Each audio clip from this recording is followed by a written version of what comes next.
Today we talk about how can you fix this problem on your design home app. So all you have to do, so you just click here on settings here, then it's going to take you to this list here. Then all you have to do, so you just go down here, you keep going down, then you click here on apps here.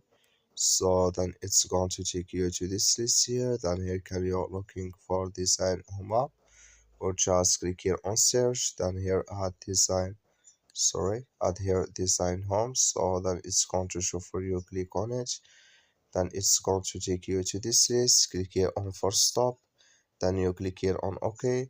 So then you go down, just click here on storage, come to storage list here, just click here on clear cache. Then all you have to do, so you just go to your Play Store here, click here on Play Store and search here for design home. It's going to show for you like this.